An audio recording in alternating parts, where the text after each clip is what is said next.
നബിയനാ റസൂലുള്ളാഹി സ്വല്ലല്ലാഹു അലൈഹി വസല്ലമ തങ്ങളോട് ബഹുമാനപ്പെട്ട അലി റളിയല്ലാഹു അൻഹു വന്നുകൊണ്ട് ചോദിക്കുകയാണ്, യാ റസൂലല്ലാഹ്, നബിയേ നബിയേ, എനിക്കൊരു ദിക്ർ നൽകണേ റസൂലേ.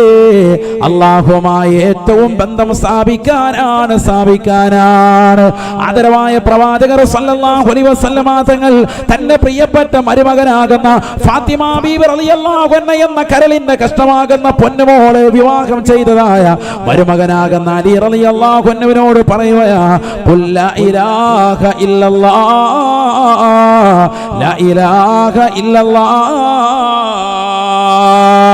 ലാ ഇലാഹ ഇല്ലല്ലാഹ് ചൊല്ലിക്കോ പൊന്നുമോനെ, നിനക്ക് രക്ഷപ്പെടാൻ സാധിക്കുമെന്ന് നബിയുനാ റസൂലുള്ളാഹി. അന മദീനത്തുൽ ഇൽമി വഅലിയുൻ ബാബുഹാ, ഞാൻ വിജ്ഞാനത്തിന്റെ പൂന്തോട്ടമാണ് എങ്കിൽ അതിലേക്കുള്ള കവാടമാണ് അലി എന്ന് അല്ലാഹുവിന്റെ റസൂൽ തന്നെ വിശദീകരിച്ചതായ അറിവിന്റെ കേദാരമാകുന്ന മുത്തുനബി അലിയാർ തങ്ങളോട് പറയുകയാണ്, അലിയേ, നീ വിജ്ഞാനത്തിന്റെ കവാടമാണ്, പക്ഷേ ഈ ദിക്ർ നീ കളയല്ലേ അലിയേ. ലാ ഇലാഹ ഇല്ലല്ലാഹ്, ലാ ഇലാഹ ഇല്ലല്ലാഹ് മുറുകെ പിടിക്കണേ എന്ന് നബിയുനാ റസൂലുള്ളാഹി. ഇന്ന് നമ്മൾ സുന്നികൾക്ക് തന്നെ കുറഞ്ഞു പോയ ഒരു ദിക്റാണ് ഇത്, ലാ ഇലാഹ ഇല്ലല്ലാഹ്. ആരെങ്കിലും മരിച്ചാൽ മാത്രമേ ചെല്ലൂ. നിസ്കാരത്തിന് ശേഷം 10 ചെല്ലാൻ പറഞ്ഞാൽ എത്ര പേര് ഇരിക്കുന്നുണ്ട്? ചാടി ഇറങ്ങി ഓടുകയാണ്. കാരണം നമുക്കിന്ന് സുബ്ഹാനല്ലാഹ്, അൽഹംദുലില്ലാഹ്, അല്ലാഹു അക്ബർ, ലാ ഇലാഹ ഇല്ലല്ലാഹ് ഒന്നും വിലയില്ല. നമ്മൾ അർത്ഥം അറിയാത്ത എന്തെങ്കിലുമൊക്കെ ഒരു ലഫ്ള് കിട്ടിയാൽ ഭയങ്കര കിട്ടല. ഉസ്താദുമാരുടെ അടുത്ത് വന്നിട്ട് ഒരു ദിക്ർ ചോദിക്കും. നമ്മൾ ഇന്ന് വരെ കേൾക്കാത്ത ഒരു സാധനം പറയുകയാണെങ്കിൽ വബിൽ ഹഖി അൻസൽനാഹു വബിൽ ഹഖി നസല, ഒരു ദിക്റാണത്, ഖുർആനിലെ ആയത്തുമാണ്. 70 പ്രാവശ്യം ചൊല്ലിയാൽ രോഗശമനം ഉണ്ടാവും. അവിടെ പേന എടുത്തില്ല ഉസ്താദ്, ഒന്ന് വാട്സാപ്പിലേക്ക് ഒന്ന് മെസ്സേജ് അയക്കൂ ഉസ്താദ്. ലാ ഇലാഹ ഇല്ലല്ലാഹ് എടുത്താലോ? ലാ ഇലാഹ ഇല്ലല്ലാഹ് അയ്യാ 30,000 ചൊല്ലിയായിരുന്നു. സലാത്ത് 25,000 ചൊല്ലിയായിരുന്നു. എവിടെ ചെല്ലി? ഇതല്ലേ പറഞ്ഞത്, ഒരു സാധനം കൊടുത്തായിട്ട് ചെല്ലൂല, ഒരു ഇജാസത്തിന് പ്രകാരം ചെല്ലലുമില്ല. അനുവാദം നൽകി ചെല്ലുന്നതും നീ കൊട്ടപ്പടി അല്ലാതെ ചെല്ലുന്നതിനും രണ്ടും വ്യത്യാസമുണ്ട്, മനസ്സിലാക്കണം. ഒരു വലിയൊരു ആലിമിനെ നമ്മൾ സമീപിച്ചു, സയ്യിദിനെ സമീപിച്ചു, അവര് നമുക്ക് ഇജാസത്ത് പ്രകാരം നൽകുന്നതും അല്ലാതെ ആ ദിക്ർ നീ കൊട്ടപ്പടി ചെല്ലിയതും രണ്ടും രണ്ടാണ്. അള്ളാഹു നമ്മളെ സാലിഹീങ്ങൾ ചേർക്കുമാറാവട്ടെ. അതുകൊണ്ട് അത് മനസ്സിലാക്കണം. അതിന് വലിയൊരു ഫലം ഉണ്ടാവും. അതിന്റെ എണ്ണം അവർ പറയും, ആ എണ്ണം കറക്റ്റായിട്ട് തന്നെ പിടിക്കണം.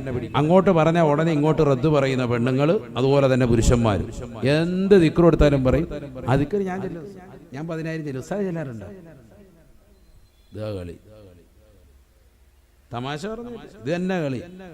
എന്ത് ദിക്ർ കൊടുത്താലും അതെല്ലാം 30,000 50,000 ചെല്ലുന്നുണ്ട്. എന്നാ പിന്നെ റാഹത്താണ്, പൊയ്ക്കോളാൻ പറഞ്ഞു. അങ്ങനെ ആകാൻ പാടില്ല. അപ്പൊ എത്ര ഇതിലാണ് ലാ ഇലാഹ ഇല്ലല്ലാഹ്? ആരോടായി പറയുന്നത്? ആരായി പറയുന്നത്? നബി മുഹമ്മദ് മുസ്തഫ സല്ലല്ലാഹു അലൈഹി വസല്ലം വിജ്ഞാനത്തിന്റെ പൂന്തോട്ടത്തിന്റെ കവാടമെന്ന് വിശേഷിപ്പിച്ചതാകുന്ന അലി റളിയല്ലാഹു അൻഹു. ഈ ലാ ഇലാഹ ഇല്ലല്ലാഹു അറിയാം, അതിന്റെ അർത്ഥം അറിയാം, അതിന്റെ അങ്ങേയറ്റം അറിയാം. ഇത് ചൊല്ലിക്കൊണ്ടിരിക്കുന്ന ടീമുമാണ്. മൂപ്പരോടാ പറയുന്നത്, ലാ ഇലാഹ ഇല്ലല്ലാഹ് ചൊല്ലിക്കോ. ആരുമായിട്ട് അടുക്കാൻ? അല്ലാഹുമായി അടുക്കണോ? ലാ ഇലാഹ ഇല്ലല്ലാഹ് ചൊല്ലൂ. നബി മുഹമ്മദ് മുസ്തഫ. ഒരു മോമിനായ മനുഷ്യൻ ഒരു ദിവസം 17 തവണ അള്ളാഹുവിനോട് ചോദിക്കൽ നിർബന്ധമായ ഒരു ദുആ ഉണ്ടെങ്കിൽ അത് ഏതാണത്? ഹിദായത്താണ്. ഇഹ്ദിനസ് സിറാത്തൽ മുസ്തഖീം.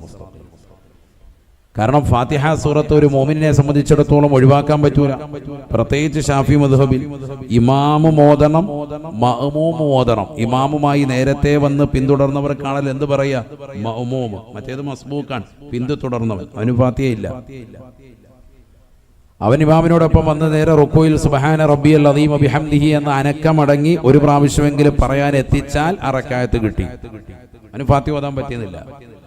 നേരത്തെ വന്ന് തുടർന്നവൻ എന്താണ്? മഅ്മൂമാണ്. അങ്ങനെ മഅ്മൂമായി തുടർന്ന ഒരു വ്യക്തിയെ സംബന്ധിച്ചിടത്തോളം എന്തു മോദനം? ഫാത്തിഹയും മോദനം. തറാവീഹ് നിസ്കരിക്കുകയാണെങ്കിൽ കൂടി ശരിക്കും മനസ്സിലാക്കണേ. ഷാഫി മദ്ഹബ് ബിരിക്ക് മനസ്സിലാക്കേണ്ട ഒരു വിഷയമാണ്. ഷാഫികളല്ലേ? ഷാഫിയാണ് നമ്മുടെ മദ്ഹബ്. അതുകൊണ്ട് വളരെ ശ്രദ്ധിക്കും. ഫാത്തിഹ ഓതുമ്പോൾ തറാവീഹ് നിസ്കാരത്തിലാണെങ്കിൽ പോലും ഇമാമും ഓതണം. ഇമാമിനോട് പിന്തുടർന്ന് നിൽക്കുന്ന മഅ്മൂമും ഫാത്തിഹ ഓതണം, നിർബന്ധം. ഇമാമിന്റെ നല്ല മുസ്ലിയാരെ കൊള്ളാം.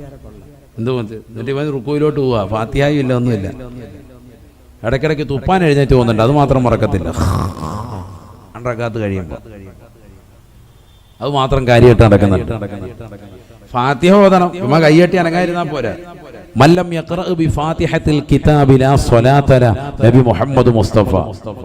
ഫാത്തിഹ സൂറത്ത് ഓതാത്തവന്റെ നിസ്കാരം പരിഗണിക്കൂല. വളരെ ശ്രദ്ധിക്കേണ്ട ഒരു വിഷയമാണ്. ഇതൊന്നും മിക്ക ആളുകൾ ശ്രദ്ധിക്കാത്തൊരു വിഷയമാണ് ഞാനിപ്പോൾ ഇത് പറഞ്ഞത്.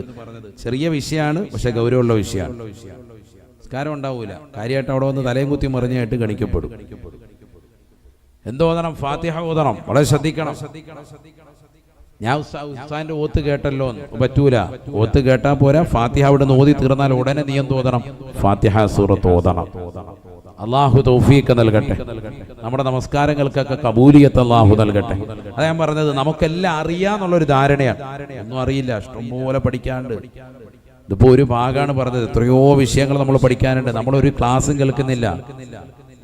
നാട്ടിൽ ദറസുണ്ടെങ്കിൽ 10 മുത്തല്ലിങ്ങൾക്ക് ഇൽമു പറഞ്ഞു കൊടുക്കുന്ന നേരത്തെങ്കിലും അതിന്റെ ചാരത്ത് വന്നിരുന്നാൽ, വെറുതെ നാട്ടിലിരിക്കാൻ, വീട്ടിൽ വെറുതെയാണ്, ആ ദറസിൽ വന്ന് പങ്കെടുത്തൊരു മൂലയ്ക്കിരുന്നാൽ ഇൽമു പഠിച്ചതിന്റെ കൂലി ലഭിക്കും, ധാരാളം അറിവും സമ്പാദിക്കാൻ പറ്റും. ഉസ്താദിനോട് ചോദിക്കണം, ഉസ്താദെ കർമ്മശാസ്ത്രത്തിന് ക്ലാസ് എപ്പോഴാണ്? ഫിഖ് കർമ്മശാസ്ത്രം എപ്പോഴാണ് പറയുന്നത്? നിസ്കാരം മറ്റു കാര്യങ്ങളൊക്കെ പറയുന്ന ക്ലാസ് എപ്പോഴാണ്? അപ്പോൾ ഉസ്താദ് പറയും ഇന്ന സമയത്താ, ആ സമയത്ത് പോയാൽ മതി. മറ്റേത് നിനക്കൊന്നും തിരിയൂല. ഫാല എന്ന് പറഞ്ഞ് നീ അവിടെ ഇരുന്നിട്ട് ഫാല എന്ന് പറഞ്ഞു വേറൊന്നും നിനക്ക് സർഫൊക്കെ ആയിരിക്കും, അഹവ് ഒന്നും ചിലപ്പോൾ കിട്ടൂല. ഇൽമുൽ ബയാന്, ബദിയോ ഒക്കെ മറ്റു വിഷയങ്ങൾ, റിസാല, ഫലക്ക്, അതൊന്നും നിനക്ക് തലയ്ക്ക് കയറൂല, പെട്ടെന്ന് അങ്ങോട്ട് മനസ്സിലാവൂല. അപ്പൊ നിനക്ക് ഇത്തരത്തിലുള്ള വിഷയങ്ങൾ ചോദിച്ച് മനസ്സിലാക്കാം. ഇനി അതൊന്നും അല്ല, അല്ലാതെ തന്നെ ഉസ്താദുമാരോട് പോയിട്ട് മസലകൾ ചോദിക്കാം. അറിവില്ലാത്ത നമ്മൾ ചോദിക്കണം. യാതൊരു മടിയും വിചാരിക്കാൻ പാടില്ല. നബി സല്ലല്ലാഹു അലൈഹി വസല്ലമ തങ്ങളുടെ കാലഘട്ടത്തിൽ സ്വഹാബത്ത്, ഇസ്ലാമിന്റെ ആവിർഭാവ കാലഘട്ടമാണ്. സ്വഹാബത്ത് യാത്ര ചെയ്തു വരുമ്പോൾ ഒരു വ്യക്തി വലിയ അശുദ്ധിക്കാരനാണ്. അദ്ദേഹത്തിന് മുറിവ് പറ്റി, തലയ്ക്കാണ് മുറിവ് പറ്റിയത്. അപ്പൊ അദ്ദേഹത്തിന് നമസ്കാരത്തിന്റെ സമയമായപ്പോൾ എങ്ങനെയാണ് മസ്അല? അവർക്കിടയിൽ തന്നെ ചർച്ചയായി. നബി അവിടെ സ്ഥലത്തില്ല, വിധങ്ങളും മദീനയിലാണുള്ളത്. അപ്പൊ ചിലര് പറഞ്ഞു കുളിക്കണം എന്ന് പറഞ്ഞു, തയമ്മം ചെയ്ത് നിസ്കരിച്ചാൽ മതി, പിന്നീട് ആ നിസ്കാരം ഖളാ വീട്ടാം. പക്ഷെ അദ്ദേഹത്തോട് പല രീതിക്കുള്ള ഇജ്തിഹാദ് പറഞ്ഞ് ആകെ ഇടങ്ങേറാക്കി. സ്വഹാബിയാണെന്ന് ഓർക്കണം.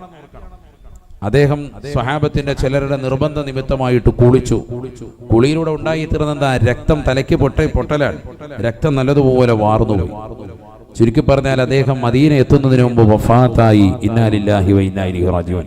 ഹദീസാണിത്, ഞാൻ ചുരുക്കി പറയാൻ. ഇതറിഞ്ഞ നബി സല്ലല്ലാഹു അലൈഹി വസല്ലം തങ്ങൾ വളരെ കടുത്ത ഭാഷയിൽ അവരോട് പറഞ്ഞു, അറിവില്ലെങ്കിൽ നിങ്ങൾ ചോദിക്കണ്ടേ? എന്ത് വിവരക്കേടാണ് നിങ്ങൾ കാണിച്ചത്? നബി മുഹമ്മദ് മുസ്തഫ സല്ലല്ലാഹു അലൈഹി വസല്ലം തങ്ങൾ അവരോട് ദേഷ്യപ്പെട്ടു. ഇസ്ലാമിന്റെ തുടക്ക കാലഘട്ടം, ദീൻ ഇങ്ങനെ പഠിച്ചു വരുന്നതേ ഉള്ളൂ, സ്വഹാബത്ത് അറിഞ്ഞു വരുന്നതേ ഉള്ളൂ, മസലകൾ അറിഞ്ഞു വരുന്നതേ ഉള്ളൂ. നോക്കൂ നിങ്ങൾ.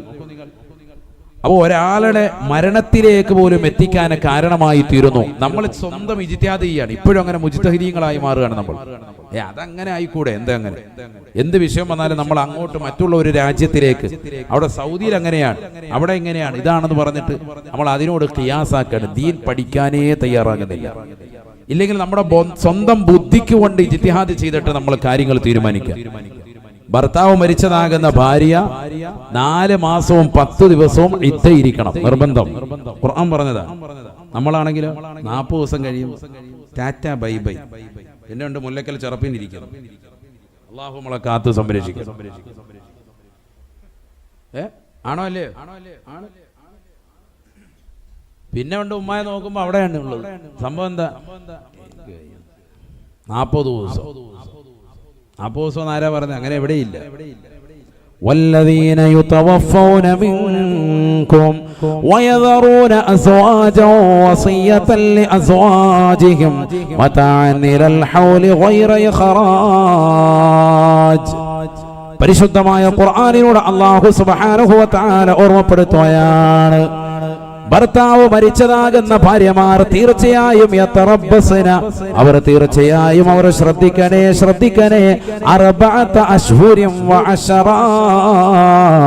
4 മാസവും 10 ദിവസവും ഇദ്ദ ആചരിക്കണേ. പരിശുദ്ധമായ ഖുർആൻ 4 മാസം 10 ദിവസം ഖുർആന്റെ കൽപ്പനയാണ്. അതിന് പണ്ഡിതന്മാർ തന്നെ പറഞ്ഞത് തഅബ്ബുദിയാണ്. നമുക്ക് പലതും ചിന്തിക്കാം, ഗർഭം ഉണ്ടോ എന്ന് നോക്കാനാണ്. അതൊന്നുമില്ല, അത് ഞങ്ങൾ ടെസ്റ്റ് ചെയ്തായിരുന്നു, ഗർഭമൊന്നുമില്ല, എന്നാൽ ഇനി ഇരിക്കണോ? വേണ്ട, അങ്ങനെയല്ല. തഅബ്ബുദിയാണ്. അതിന്റെ കാരണം പറയേണ്ടതില്ല, അള്ളാഹ് പറഞ്ഞതിന്റെ പേരിൽ ഇരിക്കുക. അങ്ങനെ തന്നെയാണ് ആ ഇമ്മത്തുകൾ രേഖപ്പെടുത്തിയത്. ചില കാര്യങ്ങൾ അതിലുണ്ട്. അതിന് ഇദ്ദ ആചരിക്കുക എന്ന് പറഞ്ഞാൽ വലിയൊരു സംഭവമായിട്ട് എടുക്കണ്ട. ചിലർക്ക് ഭയങ്കര സംഭവമായിട്ട് എടുക്കാൻ. ഇദ്ദ ആചരിക്കുന്ന സമയത്ത് പള്ളിയിലെ ഉസ്താദിനെ വിളിച്ചിട്ട് ചോദിക്കണം, ഉസ്താദേ ആരൊക്കെയാണ് കാണാൻ പറ്റുന്നത്, ആരൊക്കെയാണ് കാണാൻ പറ്റാത്തത്? ഇദ്ദ ആചരിക്കുന്നതിന് മുമ്പും നിനക്ക് അതേ മസലയാണ്, ഇദ്ദ ആചരിച്ചതിന് ശേഷം ആ മസലയാണ്. അറിയോ? നീ ഇന്നുവരെ അത് പഠിച്ചിട്ടില്ല. ഇദ്ദ ആചരിക്കുന്ന സമയത്ത് മാത്രം ഒരു മസല വന്നു, അങ്ങനെയൊന്നും എവിടെയും മസലയില്ല. ഇദ്ദ ഇരിക്കുന്നതിന് മുമ്പ് ആരെയൊക്കെ കാണാൻ പറ്റുമോ അവരെയൊക്കെ ഇദ്ദ ആചരിക്കുന്ന സമയത്ത് എന്ത് ചെയ്യാൻ പറ്റും? കാണാൻ പറ്റും. ഇദ്ദ ഇരിക്കുന്ന സമയത്ത് ആരെയൊക്കെ കാണാൻ പറ്റത്തില്ലായിരുന്നുവോ ദീനിൽ, അവരെയൊക്കെ തന്നെ കാണാനും പറ്റൂല. അതാരൊക്കെയാന്നുള്ളത് നിങ്ങൾക്ക് അറിയാത്തതാണ് പ്രശ്നം. നമ്മൾ നാട്ടുകാരെല്ലാം കണ്ടോണ്ടിരിക്കുകയാണ്, ബന്ധുക്കാരെല്ലാം കണ്ടോണ്ടിരിക്കുകയാണ് ഓൾറെഡി. ഇതിങ്ങനെ ഒരു സംഭവം വന്നു കഴിയുമ്പോഴത്തേക്ക് മുസ്ലിയാരെ എങ്ങനെയാന്ന് ചോദിച്ചു വിളിക്കുക.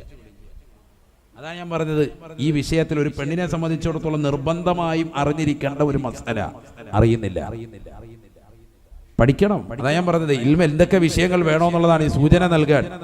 നമുക്കെല്ലാം അറിയാം, എന്നാ ഒന്നും അറിയില്ല. അതാണ് ഈ പറഞ്ഞത്. ഭർത്താവ് കാലാകാലം ജീവിച്ചിരിക്കുവോ? ഇല്ല, ഏത് സെക്കൻഡിലും മരണം ഉണ്ടാവാം. ഒരു പക്ഷേ ചിലപ്പോൾ ഭാര്യയായിരിക്കാം ആദ്യം മരണപ്പെട്ടു പോകുന്നത്. അള്ളാഹു എല്ലാവർക്കും ആഫിയത്തുള്ള ദീർഘായുസ്സ് നസീബാക്കട്ടെ.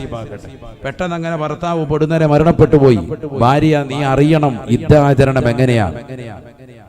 ആർഭാടങ്ങളൊക്കെ ഒഴിവാക്കി സാധാരണ രീതിയിൽ കഴിയുന്നത് പോലെ തന്നെ ദീനിയായ ചിട്ടയായ ജീവിതം നയിക്കുക, അതാണ് ഇദ്ദ ആചരണം.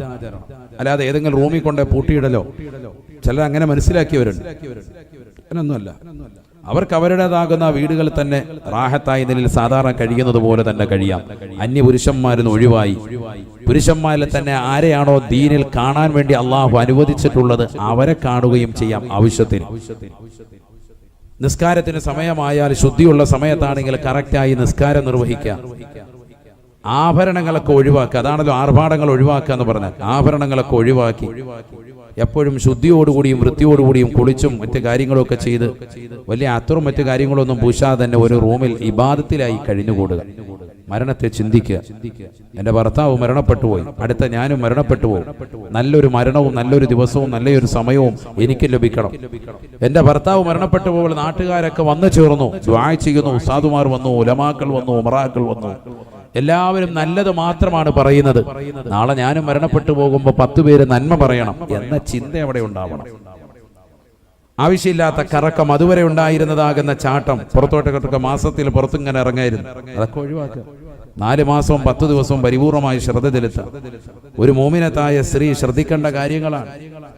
ഈ രീതിയിൽ അവൾ പരിശുദ്ധമായ ദീനനുസരിച്ച് നിലകൊള്ള ഖുർആൻ ഓതാൻ അറിയുന്നവളാണെങ്കിൽ പരിശുദ്ധമായ ഖുർആൻ ഖത്മ് തീർക്കട്ടെ ഭർത്താവിന്റെ പേര്. ഒരു ഖത്ത് ഓതിയിട്ടുണ്ട്, 3 കൊല്ലം ഓതി ഊതുകയാണ്, അതെല്ലാവർക്കും അറിയാം. എന്നിട്ട് 3 ഖത്ത് ഓതിയത്. ഇപ്പൊ ഏറ്റവും വലിയ ഫാഷൻ എന്താ?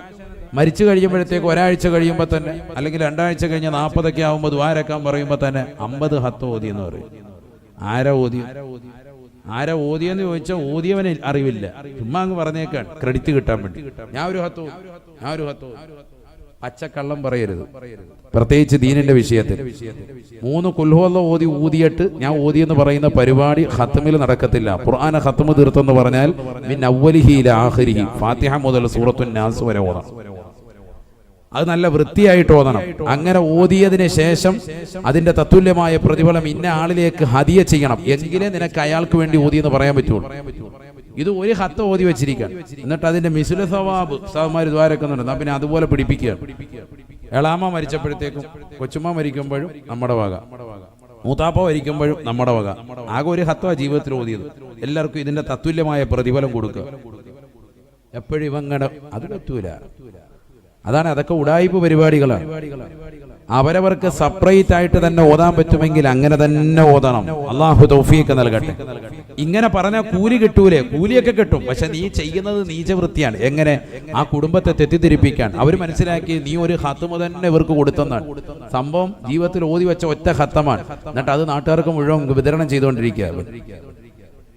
അത് പറ്റൂല.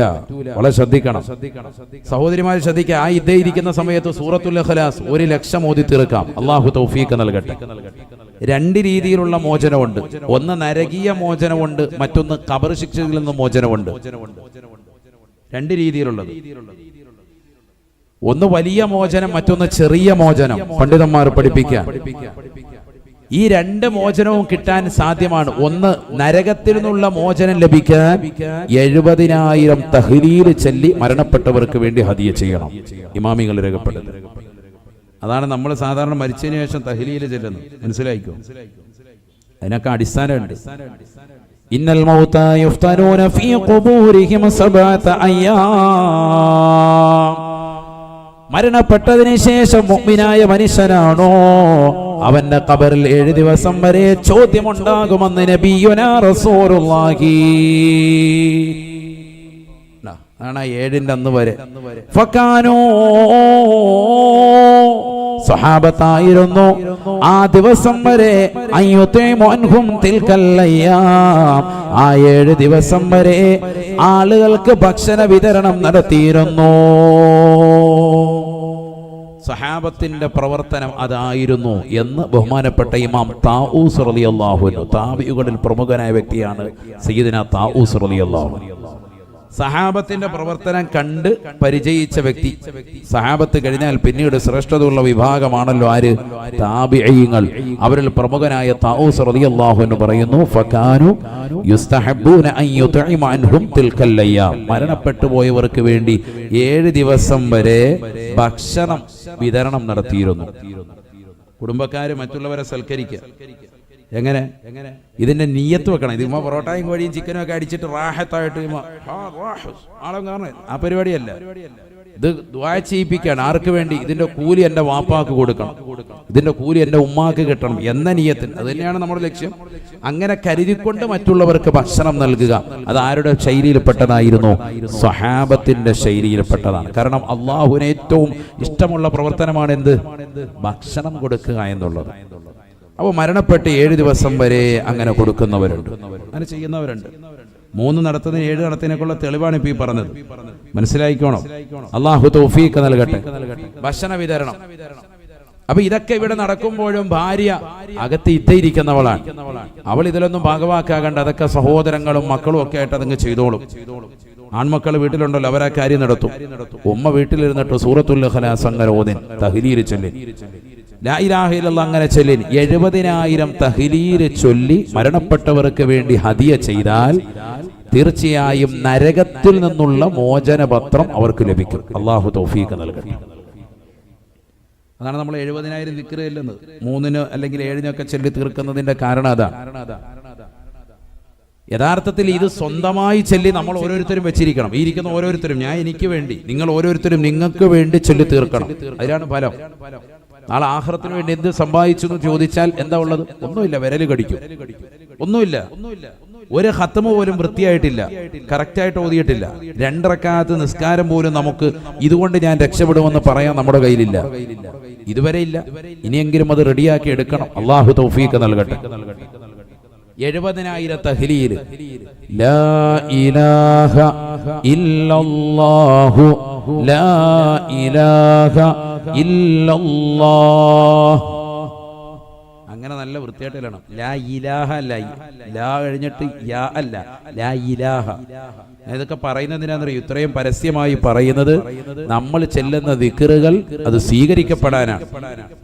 ഇതൊക്കെ ഓരോ അറിവുകളാണ്, വളരെ ശ്രദ്ധിക്കണം. ലാ ഇലാഹ ഹംസയാണ്, വളരെ ശ്രദ്ധിക്കണം. ലാ ഇലാഹ ഇല്ലല്ലാഹു. അപ്പൊ ഒരെണ്ണമായി. ലാ ഇലാഹ ഇല്ലല്ലാഹ്. അവസാനം നീട്ടി ഹാന്റെ ഉച്ചാരണം കൊടുത്ത് തന്നെ നിർത്തണം. ഇതെങ്ങനെയല്ലെന്ന്? ലാ ഇലാഹ ഇല്ലല്ലാഹ്, ലാ ഇലാഹ ഇല്ലല്ലാഹ്. ഇന്നാ പിടിച്ചോ. ഇത് ആർക്ക് വേണം നിന്റെ ലാ ഇലാഹ ഇല്ലല്ലാഹ്? 1000 1,00,000 ഇരുന്ന് ചെല്ലുക കാര്യമായിട്ട്. താളം പിടിച്ചിരുന്ന് ചെല്ല്, ഒരു കാര്യമില്ല. നമ്മൾ ചെല്ലുന്ന പോലെയാണ് ഈ പറഞ്ഞത്. എടാ ദിക്ർ ചെല്ലുമ്പോൾ ഒരു അനക്കം ഉണ്ടാവും, സ്വാഭാവികമാണ്. പക്ഷെ ദിക്ർ ചെല്ലേണ്ട നിലയ്ക്ക് ചെല്ല്. ഉമ്മ പറഞ്ഞിങ്ങനെ തുറ ചാടിയിട്ട് എന്താ കാര്യം? ലാ ഇലാഹ ഇല്ലല്ലാഹു ലാ ഇലാഹ ഇല്ലല്ലാഹ്. ഇപ്പൊ രണ്ടെണ്ണായി. അങ്ങനെ അങ്ങോട്ട് ചെല്ലിക്കുക. ഒരു 70,000 ഒരു ദിവസം എണ്ണം വെച്ചിട്ട് അങ്ങോട്ട് ചെല്ലും. 1,000 എങ്കിലും ഒരു ദിവസം ചെല്ലിയാൽ റാഹത്താൻ. 70 ദിവസം ആകുമ്പോൾ 70,000 തഹ്ലീലായി. അള്ളാഹു തൗഫീഖ് നൽകട്ടെ. 2 മാസം 10 ദിവസം മതി, മുടങ്ങാതെ ചെല്ലണം. ഇനി 500 ആണെങ്കിൽ അതിനനുസരിച്ച്. ഇതൊക്കെ നമ്മളെ കൊണ്ട് പറ്റും. സമയം കണ്ടെത്തി അത് ചെല്ലി ഒരു ബുക്കിൽ കുറിച്ചിടണം. ഞാൻ ഏറ്റവും കുറഞ്ഞ കണക്ക് പറയാം, 70,000 ചെല്ലിയാൽ നീ രക്ഷപ്പെട്ടു എന്നല്ല. നിസ്കാരവും മറ്റു കാര്യങ്ങളും വേണ്ടെന്നല്ല. ഇനി ആരും ഇതിന്റെ ക്ലിപ്പിറക്കിയിട്ട് വളച്ചൊടിക്കാൻ നിൽക്കണ്ട. അതിനൊക്കെ പറയാണ്, നിസ്കാരങ്ങളും മറ്റു കാര്യങ്ങളും ഒക്കെ വേണം. അതിനോടൊപ്പം നമ്മൾ ശ്രദ്ധിക്കേണ്ട കാര്യമാണ് ഈ പറഞ്ഞത്. തഹ്ലീൽ ചെല്ലണം. ലാ ഇലാഹ ഇല്ലല്ലാഹ് ഏറ്റവും ശ്രേഷ്ഠമായ ദിക്റാണത്. അതിന്റെ മുകളിൽ മറ്റൊരു ദിക്റും ഇല്ല. ഞാനും എന്റെ മുൻകഴിഞ്ഞു പോയ സർവ്വ അമ്പിയാക്കളും ചൊല്ലിയിരുന്ന ഏറ്റവും ശ്രേഷ്ഠമായ ദിക്റാണ് ലാ ഇലാഹ ഇല്ലല്ലാഹ് എന്ന് നബി മുഹമ്മദ് മുസ്തഫ സല്ലല്ലാഹു അലൈഹി വസല്ലം. അല്ലാഹു തൗഫീഖ് നൽകട്ടെ. അതൊരു 70,000 മുടങ്ങാതെ ചെല്ലുവെക്കേണ്ടതാണ്. ഇപ്പൊ ഈ ഉറൂസോടനുബന്ധിച്ച് നിങ്ങൾക്ക് തരുന്ന ഒരു വർക്കാണ് തരുന്നത്. അടുത്ത വർഷത്തിനുള്ളിൽ ചെയ്തു വെക്കണം. അടുത്തൊരു വർഷം എന്ന് പറഞ്ഞാൽ അതുവരെ നമ്മൾ ജീവിച്ചിരിക്കുമെന്ന് ഉറപ്പില്ല. അള്ളാഹു നമുക്കൊക്കെ ദീർഘായുസ്സ് നൽകട്ടെ. പരമാവധി അത് ചെല്ലി തീർക്കുക. ഓരോരുത്തരും ചെല്ലുക. എത്രയാണ് എണ്ണമെന്ന് ഞാൻ പറയുന്നില്ല. എണ്ണം കറക്റ്റ് ചെയ്തിട്ട് ഡയറിയിലോ ബുക്കിലോ കുറിക്കണം. 70,000 ദിക്ർ ചെല്ലണം. നമ്മൾ ഇനി എത്ര ചെല്ലണം നിങ്ങൾ പറയും? നമ്മൾ ഈ നിസ്കാരം കഴിഞ്ഞ് 10 പിടിച്ചോ മതിയോ? അതാ പറഞ്ഞത് 70,000 എങ്കിലും ഏറ്റവും കുറഞ്ഞത് ചെല്ല്. നിങ്ങൾ മലബാർ ദേശത്തേക്ക് പോയി നോക്കിൻ, സൂഫികളാകുന്ന മഹത്തുക്കൾ അവിടെ അന്തിവിശ്രമം ചെയ്യുന്നുണ്ട്. ആ മഹാന്മാരുടെ തിരുസവിധത്തിൽ വന്നുകൊണ്ട് മഹത്തുക്കളാകുന്ന മുൻകഴിഞ്ഞു പോയ മഹാരന്മാർ അവരോടൊപ്പം പറ്റി നിന്ന് ഖിദ്മത്തെടുക്കുന്ന കൂട്ടത്തിൽ അവരോടായി ആജ്ഞാപിച്ചിരുന്നത്, നീ ലാ ഇലാഹ ഇല്ലല്ലാഹ് ചൊല്ലിക്കോ, 1,00,000 ചെല്ല്. 1,00,000 ചെല്ലി വരുമ്പോൾ പറയുന്നു അടുത്ത 1,00,000 കൂടി ചെല്ല്. 1,00,000 കൂടി വീണ്ടും ചെല്ലി 2,00,000 ആക്കി വരുമ്പോൾ പറയുന്നു വീണ്ടും 1,00,000 ചെല്ല്. അല്ലാതെ വിലായത്തിന്റെ പട്ടം കിട്ടി കോട്ട കിട്ടി പൊയ്ക്കോന്ന് പറയല്ല. ആരോടായി പറയുന്നത്?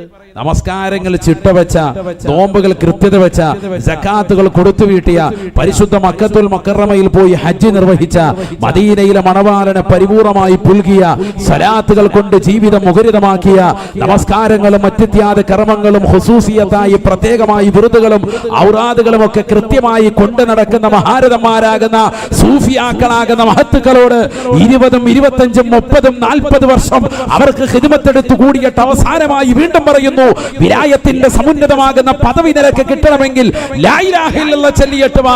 1,00,000 ചെല്ല്, 2,00,000 ചെല്ല്, 3,00,000 ചെല്ല്. എപ്പോഴാ കൊടുക്കുന്നത്? അങ്ങേ അറ്റം എത്തിക്കഴിയുമ്പോ.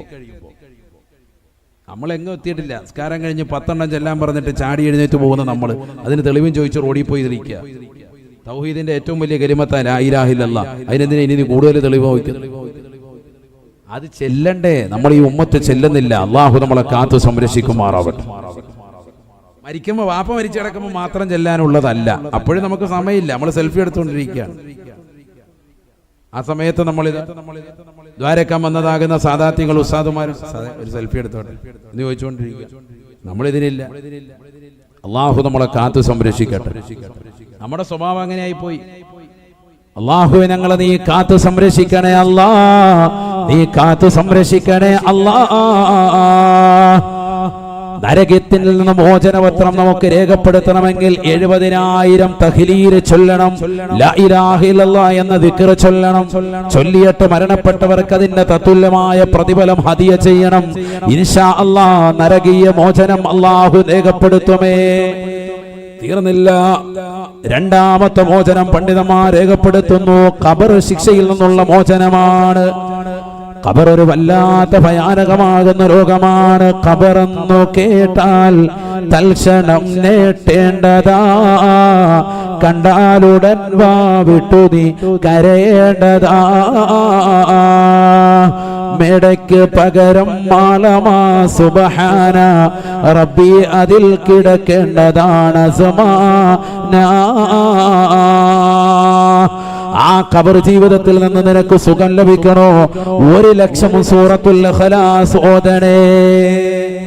1,00,000 സൂറത്തുൽ ഇഖ്ലാസ് ഓതണം. അല്ലാഹു തൗഫീഖ് നൽകട്ടെ. ഇതൊക്കെ നമ്മൾ ചെയ്യേണ്ടത്. ഇത് ഒരു പണിയും എടുക്കുന്നില്ല, ഒരു സുന്നത്തുകളും ശ്രദ്ധിക്കുന്നില്ല. നമസ്കാരങ്ങൾക്ക് മുമ്പും ശേഷമുള്ള റവാത്തിബ് സുന്നത്തുകൾ ഈ ഉമ്മത്ത് ശ്രദ്ധിക്കുന്നില്ല. നമ്മൾ വലിയ സുന്നികളാ, ആ സുന്നത്തുകൾ എടുക്കാത്തവരായി മാറി. ഫർദ് നിസ്കാരങ്ങൾക്ക് മുമ്പും ശേഷമുള്ള സുന്നത്ത് ആരാ ശ്രദ്ധിക്കുന്നത്? അതാണല്ലോ റവാത്തിബ് സുന്നത്തുകൾ. പതിവാക്കുന്നവർ കുറഞ്ഞുപോയി. അതൊക്കെ ഏതോ പ്രായം ചെന്ന ആളുകൾക്ക് അടുത്ത സെക്കൻഡിൽ മരിക്കുന്നവർക്ക് വേണ്ടി വെച്ചിരിക്കുന്ന നിസ്കാരം പോലെയാക്കി നമ്മൾ കളഞ്ഞു. ചെറുപ്പക്കാരും നിസ്കരിക്കുന്നില്ല. ഫർദായ നിസ്കാരത്തിന് പോലും ഇവൻ പള്ളിയിലില്ല, ഇവൻ ബാത്റൂമിൽ കയറിയിരിക്കുകയാണ്. ഇക്കാമത്ത് കൊടുക്കുന്ന സമയം അതിനകത്ത് ഇരിപ്പുണ്ട്. റൗണ്ടിൽ ഇങ്ങനെ പുക പോകുന്നതാണ്, വല്ല ആചാര്യ കയറിയിരിപ്പുണ്ട്, അതിനകത്ത് കയറിയിരിക്കുക. എത്രയോ സമയം കഴിഞ്ഞിട്ട് ഇറങ്ങി വരുന്നത്. ഒതു കൊടുക്കുന്ന സമയത്ത് 10 മിനിറ്റ് അങ്ങനെ കളയാൻ. ഇമാമ റുക്കുയിലേക്ക് പോകുമ്പോൾ ഓടി വരുന്ന ചില കൂട്ടരുണ്ട്. ആ സമയം മാത്രം നോക്കിയിരിക്കാൻ. ഇമാം തഹിയ്യാത്തിൽ നിന്ന് സലാം വിട്ടുമ്പോഴും വരാൻ വേണ്ടി കാത്തിരിക്കുന്ന ചില മക്കളുണ്ട്. ആണോ അല്ലയോ? ഉണ്ട്, എല്ലാ മഹല്ലത്തിലും ഉണ്ട്. ഇന്നിപ്പോ എല്ലാ പള്ളികളിലും നിസ്കാരം കഴിഞ്ഞിട്ട് ദുആ മൈക്ക് മാറ്റി വെച്ചിട്ടാ ഇമാമിങ്ങൾ ദ്വാരക്ക്. ആണോ അല്ലയോ? മിക്ക പള്ളികളിലും അങ്ങനെ. എന്താ അങ്ങനെ? കമ്മിറ്റിക്കാർ തന്നെ ഓർഡറാണ്. എന്താ ഓർഡർ കൊടുത്തിരിക്കുന്നത്? വേറൊന്നുമല്ല, ഓർഡർ പുറകി വരുന്നവർക്കുള്ള തശ്വീഷ് ഉണ്ടാക്കരുത് ഉസ്താദ്. അതുകൊണ്ട് എന്ത് ചെയ്ത മൈക്ക് മാറ്റി വെച്ചു. പുറകി വരുന്നവർ അധികരിച്ചു. ഒരൊറ്റ പള്ളിയിൽ പോലും മസ്ബൂക്കായ ആളുകൾ ഇല്ലാതെ വരുന്നില്ല എന്നുള്ളത് വസ്തുതയാണ്. ബാങ്ക് കൊടുത്ത് 15 മിനിറ്റോളം സമയം കൊടുത്തിട്ട് പോലും ആ മഹല്ലത്തിലുള്ളവർക്ക് പോലും കറക്റ്റായി ജമാഅത്ത് അവ്വൽ ജമാഅത്തിന് എത്തിപ്പെടാൻ പറ്റുന്നില്ല. എല്ലാവരും പിന്തുന്നതിനെ താല്പര്യപ്പെട്ടിരിക്കും. അങ്ങനെയായിപ്പോയി. ഇവിടെ ബാങ്ക് കൊടുത്തിട്ട് പിന്നെ എന്തിനാ 15 മിനിറ്റ് കൂടെ കൊടുത്തത്? ഇവരെല്ലാവരും കൂടെ വരാൻ വേണ്ടിയിട്ടല്ലേ? എന്നാ പിന്നെ ബാങ്ക് കൊടുത്ത ഉടനെ ഇക്കാമത്ത് കൊടുക്കുക, വേഗം തന്നെ കൈകാര്യം ചെയ്യുക. സുന്നത്ത് നിസ്കരിക്കാനുള്ള സമയം മാത്രം കൊടുത്ത് പെട്ടെന്ന് ഇക്കാമത്തും കൊടുത്ത് ഫർദ് നിസ്കരിക്കുക. ഇത് 15 മിനിറ്റ് കൊടുത്തെന്തിനാ? ഇവരെ പോലെയുള്ളവൻ വരാൻ വേണ്ടിയിട്ട് കൊടുത്തതാണ്.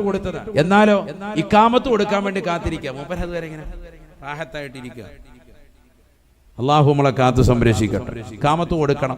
ചിലർക്ക് പള്ളിയിൽ ഇമാം മിമ്പറിൽ കയറി അൽഹംദുലില്ലാ എന്ന് പറയുമ്പോഴാണ് ബ്രഷ് എടുത്തുകൊണ്ട് കുളത്തിന്റെ അങ്ങോട്ട് പോകുന്നത് പല്ലിയാക്കാൻ. ഇങ്ങനെയൊക്കെ നടക്കുന്നുണ്ട്. ഞാൻ വെറുതെ പറയല്ല. അതായത് താല്പര്യമില്ല, അവന്റേതാകുന്ന രീതി അങ്ങനെ തന്നെയാണ്.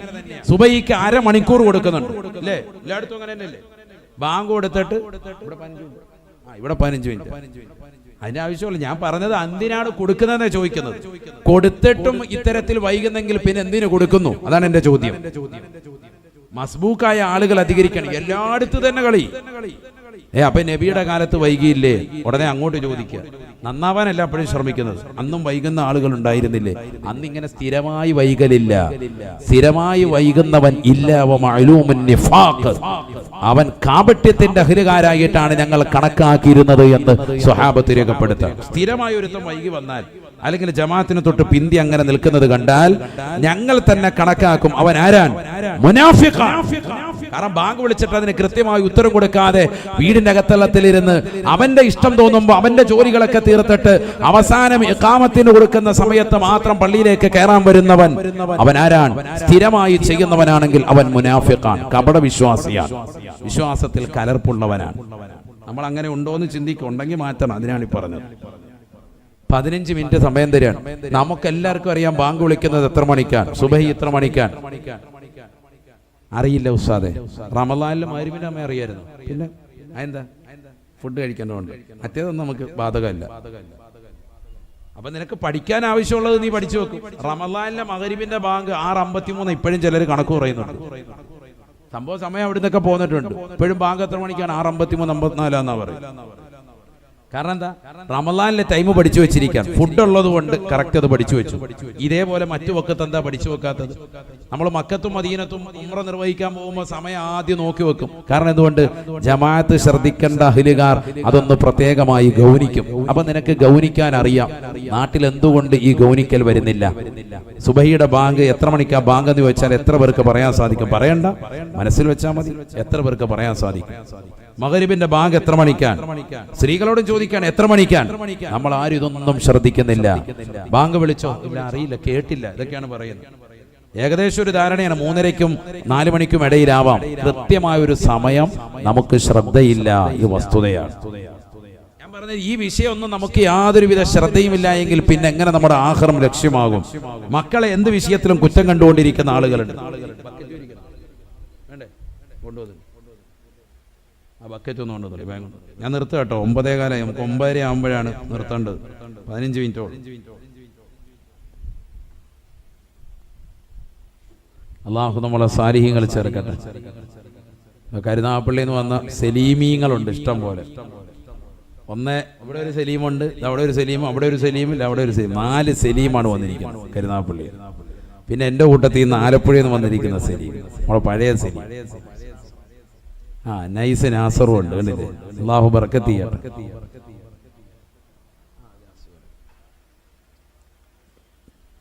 അള്ളാഹു നമ്മളെ സാലിഹ്യങ്ങൾ ചേർക്കുമാറാവട്ടെ. എല്ലാവിധ ഖൈറു ബറക്കാത്തുകളും അള്ളാഹു ചൊരിയട്ടെ.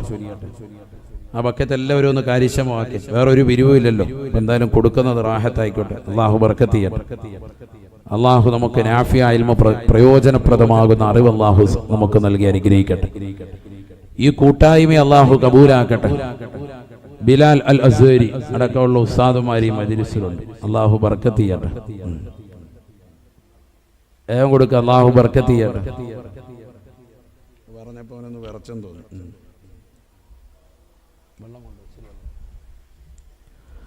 زر ريح المصطفى وزد إقامة به زرت حميم زاويا عن قلبك زلزال زال لا إله إلا الله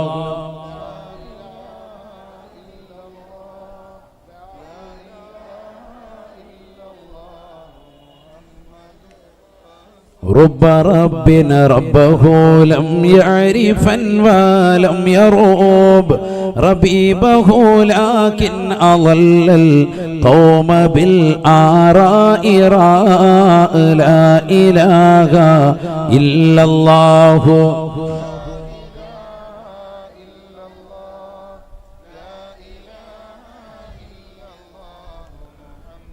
അല്ലാഹുവേ ഞങ്ങളുടെ ഈ മജ്ലിസ് നീ സ്വീകരിക്കണേ അല്ലാ. എല്ലാ നിയ്യത്തുകളും നീ സാധൂകരിക്കണേ അല്ലാ. ഞങ്ങളുടെ പാപങ്ങളഖിലവും പൊറുക്കണേ നാഥാ. ഞങ്ങൾ ഈ കൊടുക്കുന്ന സദഖ ആഖിറത്തിലേക്ക് ഉപയുക്തമുള്ളതാക്കണേ അല്ലാ. നാഫിയ ഇൽമ ഞങ്ങൾക്ക് നീ നൽകണേ അല്ലാ. പ്രയോജനപ്രദമാകുന്ന അറിവ് ഞങ്ങൾക്ക് നീ നൽകി അനുഗ്രഹിക്കണേ അല്ലാ. ഞങ്ങളുടെ കുടുംബജീവിതം സന്തോഷത്തിലാക്കണേ അല്ലാ. സ്വാലിഹീങ്ങളായ സന്താനങ്ങളെ നൽകണേ അല്ലാ. നൽകിയിട്ടുള്ള മക്കളെ സാലിഹീങ്ങളിൽ ആബിദീങ്ങളിൽ ഹാഫിളീങ്ങളിൽ ചേർക്കണേ അല്ലാഹ്. അല്ലാഹു നമുക്ക് നാഫിയ ഇൽമ നൽകുമാറാവട്ടെ. ശരിക്കും ശ്രദ്ധിക്കണേ. അവ ദീൻ പഠിക്കാൻ നമ്മൾ തയ്യാറാകണം. നമ്മൾ ഇന്ന് കാണുന്ന ഒരു ചുറ്റുവട്ടത്തിലേക്ക് നമ്മൾ എത്തിപ്പെടാൻ കാരണമായി തീരുന്നത് ആ ഗുരുവര്യരാണ്. അന്ധകാരത്തെ നീക്കുന്ന വ്യക്തി, ഇരുളിനെ മായിക്കുന്ന വ്യക്തി എന്നാണ് ഗുരു എന്നതിന്റെ അർത്ഥം. ശരിയാണ്. തമസിലായിരുന്നു നമ്മൾ ഇതുവരെ, ഇരുട്ടിലായിരുന്നു. ആ ഇരുട്ടറയിൽ നിന്ന് വെളിച്ചത്തിന്റെ പ്രഭവത്തിലേക്ക് നമ്മളെ കൊണ്ടുവന്നത് പ്രിയപ്പെട്ട ഗുരുവര്യരാണ്. അലിഫ് എഴുതി തന്ന മദ്രസയിൽ പണ്ട് നമ്മളെ പഠിപ്പിച്ച, അല്ലെങ്കിൽ ഇന്ന് കാണുന്ന ഒരു തലത്തിലേക്ക് നമ്മൾ എത്തിച്ച എല്ലാ ഉസ്താദുമാരെയും ഒരു വേള മനസ്സിലേക്ക് ഇങ്ങനെ അവരുടെ ചിത്രം കൊണ്ടുവരേണ്ട സമയവും സന്ദർഭവുമാണ്. അവർക്ക് വേണ്ടി ഒരു ദിനം തന്നെ ദേശീയ തലത്തിൽ ആചരിക്കുകയാണ്. എന്തിനാണത്? വിജ്ഞാനത്തിന് കൊടുക്കുന്ന പ്രസക്തിയാണത് മനസ്സിലാക്കേണ്ടത്. അറിവുള്ളവരെ ആദരിക്കണം, ബഹുമാനിക്കണം എന്നുള്ളതാണ്. പക്ഷെ ആ അധ്യാപകൻ നല്ല രീതിയിലുള്ളവനാകണം. നമ്മൾ ഈ അടുത്ത് യുപിയിൽ ഒരു അധ്യാപികയെ കാണുകയുണ്ടായി. തന്റെ വിദ്യാർത്ഥിയെ ക്രൂരമായി അടിക്കാൻ വേണ്ടി കൂട്ടുകാരോട് നിർദ്ദേശിക്കുന്ന, അവന്റെ കൂട്ടുകാരോട് നിർദ്ദേശം കൊടുത്ത് കരണത്തടിപ്പിക്കുന്നതാകുന്ന ഒരു അധ്യാപികയെ നിഷ്ഠൂരമായി മുസ്ലിമായതിന്റെ പേരിൽ